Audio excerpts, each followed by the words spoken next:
참 예수님, 오늘도 재밌는 이야기로 시작하겠습니다. 어느 성당에 지붕이 낡아 보수공사를 하게 되었는데 때는 대단히 무더운 여름이었습니다. 성당 사무장이 자매님이었는데 사무장 자매님이 과일과 음료수를 일꾼들에게 간식으로 갖다 주다가 이런 기회에 전교를 하면 좋겠다 생각하고 일꾼 중 한 명에게 물었습니다. 아저씨, 무척 덥지요? 그런데 혹시 예수님이 누군지 아세요? 그분도 예전에는 목수였거든요. 신자가 아닌 일꾼 아저씨가 예수님이 누군지 알겠습니까? 그래서 모른다고 고개를 가로저었습니다. 그러더니 지붕 위에 올라가 일하는 일꾼에게 큰 소리로 물었습니다. 어이 여보게, 자네 혹시 예수님이 누군지 아는가? 직업이 목수였대. 지붕 위에 일꾼이 큰 소리로 아래를 향해 소리쳤습니다. 잘 모르겠는데 왜 그래? 그 사람이 여기서 일하고 싶대? 그러자 밑에서 물어보던 일꾼이 위에다 대고 큰 소리로 외쳤습니다. 아마 그런가 봐. 그러니까 그 집 마누라가 간식을 들고 찾아왔겠지. 지난 시간에는 성모님이 하느님의 어머니임을 살펴보았습니다. 이 교리는 431년 네스토리우스의 주장을 단죄한 에페소 공의회가 선포한 교리입니다. 예수 그리스도께는 신성과 인성이 모두 있지만 말씀 안에서 위격적 일치를 이루기 때문에 인성을 지닌 그리스도의 모친을 곧 하느님의 모친이라고 할 수 있습니다. 다시 말해 성모님을 하느님의 어머니라고 부르는 것은 그리스도의 신성을 옹호하려는 것임을 알아보았습니다. 오늘은 성모님의 무염시태 교리를 살펴보겠습니다. 성모님이 원죄 없이 태어났다는 교리는 1854년 비오 9세 교황에 의해 선포되었습니다. 비오 9세 교황은 1854년 12월 8일 형언할 수 없는 하느님이라는 교서에서 이렇게 선언했습니다.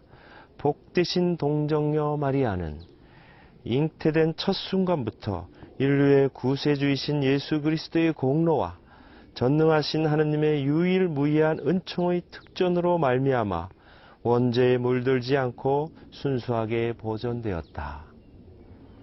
성모 무염시태 교리는 1854년에 비로소 생긴 교리가 아니라 초대교회부터 의심 없이 믿어온 교리입니다. 그러나 19세기에 들어 이 교리를 의심하는 사람들이 생겨나자 비오 9세 교황이 성모 무염시태 교리를 믿을 교리로 선포한 것입니다. 이 교리는 우리가 앞에서 살펴본 바와 같이 교황이 무류직권으로 선포한 믿을 교리에 속합니다. 성모 무염시태 교리를 알아들으려면 하느님의 어머니인 성모님의 품위가 특별히 고귀해야 한다는 생각에서 출발해야 합니다. 하느님의 아들의 거처가 될 수 있는 자격 조건을 갖추려면 성모님이 흠도 티도 없이 아무런 원죄에 물들지 않아야 한다는 생각이 성모 무염시태 교리의 출발점입니다. 에페소서 5장 27절은 교회를 이렇게 묘사합니다. 교회를 티나 주름 같은 것이 없이 아름다운 모습으로 당신 앞에 서게 하시며 거룩하고 흠없게 하시려는 것이었습니다. 교부들은 교회의 순결한 모습을 강조하며 성모님에게서 그 모습을 찾았습니다.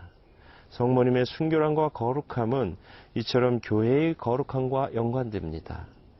성모님이 원죄에 물들지 않은 것은 성모님만이 지닌 고유한 특권입니다. 사람이란 그 누구도 원죄에서 벗어날 수 없습니다. 모든 사람은 나면서부터 원죄를 가지고 태어납니다. 유일무이하게 성모님만이 원죄에 물들음 없이 태어나셨습니다. 물론 성모님도 한 인간으로서 다른 모든 사람처럼 예수 그리스도의 구원이 필요하지만 성모님의 무염시태 특전은 성모님이 그리스도의 모친으로서 그리스도와 온전히 일치해 있음을 드러냅니다. 옛날 우리나라 왕실은 임금의 부인을 선택할 때 가문이 좋은 집안에서 가장 깨끗하고 가장 아름다운 여자를 골랐습니다. 앞으로 태어날 임금을 위해 그 어머니는 흠도 티도 없는 여자라야만 했습니다.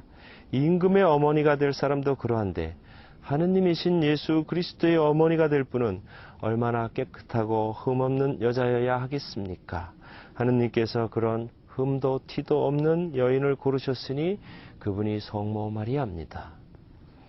그러므로 성모 마리아가 원죄에 물들지 않았다는 교리는 참으로 당연하고 고마운 교리가 아닐 수 없습니다.